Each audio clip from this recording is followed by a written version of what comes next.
Well, welcome back. How are you feeling? I'm feeling great. I'm going to be feeling even better once I get to see my son. I missed his birthday, so I'm excited to get back home. You're gonna bring him a good gift. Yeah, whatever he likes. Hopefully we get 50 G's, baby. How much of that are you gonna spend on him? We're going to put some money aside for his future college fund, and yeah, I about probably give him a little baby Lamborghini car. That's awesome. Can you just talk to me a little bit about what you're feeling coming into this fight? How were you feeling positive? Did you feel like there was something different this time around than the last? What can you tell me about your mindset? Just a lot of praying and just making sure I'm getting those spirits of doubt off me. Praying with my mom, knowing that God reinstated the warrior in me, and He said He's gonna bring back the blessings that He promised me because I repented and I surrendered myself to Him. And like I told you guys, I wore this mouth guard that says champion because I believe this is the start of my championship run, and I'm gonna get what God promised me. How confident were you that this was going to be the performance you had? I know you sound like you were confident you were going to get the win, but what kind of performance did you expect from yourself? I was ready to, like my coach said, just say when I'm out there, if it went to later rounds, that God, I'm gonna give it my all, because you believed in me. I'm ready to go to 3 rounds, and I was gonna tell myself if it went to the deeper rounds, and I was ready to die out there for this victory. How did you stay positive during the losses? Because I got my song. I ain't got no words.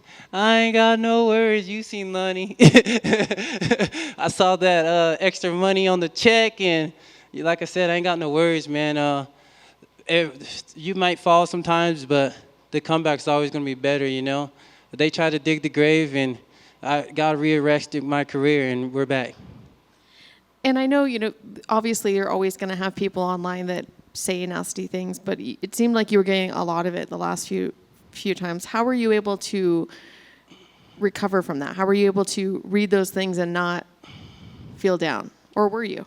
I wasn't down. Like I said, I got a lot of guys on my team that's putting a smile on my face, that's preaching positivity in my life.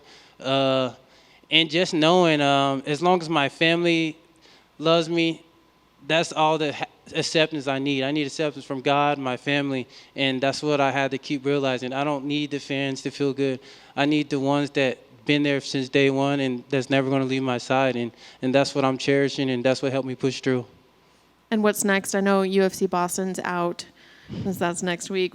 How soon do you want to get back in there? Well, we might be back in there in September, it's looking like. But I just want to take time and just enjoy my son because, like I said, I missed his birthday. So maybe the end of September or October, we'd like to get back in there.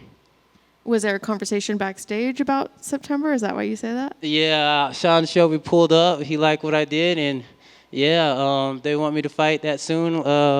Let's get a new contract and some more money. Did they say who? I can't say, sadly.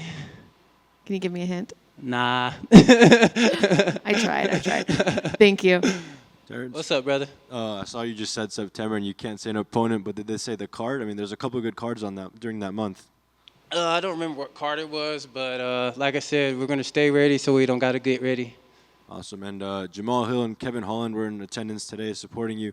What's it like having fighters of that caliber out here supporting you in your fights? It's huge because I really look up to them, and they show me how to carry myself outside the cage and inside the cage, and how to move around with the staff and treat them with respect like they're my family because you guys work hard for us, and I'm going to make sure I always treat you guys right.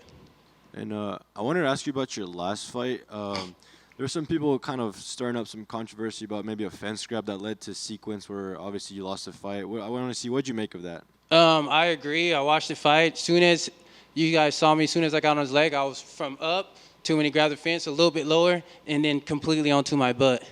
So we're looking to appeal that. But like I said, we took this fight because we know we were the better fighter, and we wanted to get back and show the world that we belong in the UFC. And there's a bit of a storyline going into that last one because you finished one of his teammates. Is that one you want back now that it kind of ended with some controversy? I definitely want that one back, but, God always has a plan, and I just think we're just going to move on to bigger and better things.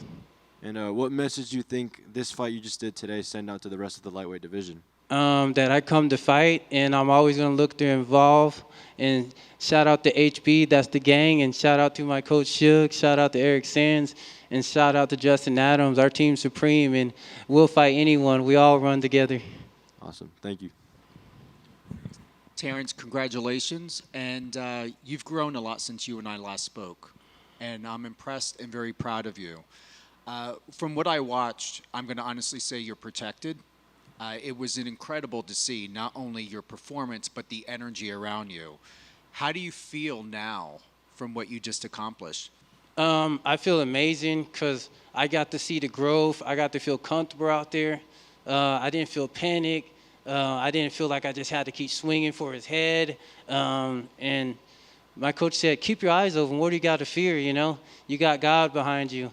The whole world can stand against you. When I got God on my side, no one can stop me. I agree with that, and congratulations. Thank you, sir. Did you feel any pressure coming in with 2 losses? And if you did at any, do you feel a lot better that Shelby came up to you right afterwards to kind of immediately try to get you another fight? Did you feel any pressure coming in with a couple losses? For a second I did, but like I said, I'm not walking this battle alone. And I got some good mentors. They were preaching to me this whole time, getting me hype. And they said, you got too many people behind you to go backwards. So we're just going to keep pushing forward. And your striking looked just amazing tonight. Was that something that you really focused on, or did you just feel different in your hands when you came out there tonight? Like I said, I give that to CD Powertrain's Coach Suge. He's getting my hands right. He's making sure I'm stepping off the center line. I'm moving my head and keeping my hands up.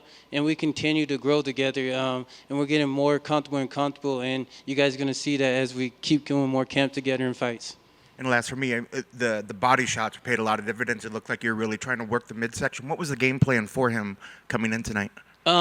First, we're going to work his legs, and then we're going to work his lungs. And then they said the face shots were going to open up, and they started to open up. And then we saw him scared to get hit in the face, so we went back to the body and just making sure we were mixing it up. You're pretty active on social media, pretty savvy. As you know, the fans, you know, they know everything, and they love to tell you how to do your job. They love to tell me. I saw some rumblings. I'm not lying. I was thumbing through, and I seen some fans yesterday saying, oh, Terrance McKinney's overrated. He's about to get beat. He's going to get cut from the UFC. What would you like to say to those keyboard warriors now? Like my Triple H, go, suck it. Congratulations, man. Hey, thanks, boss.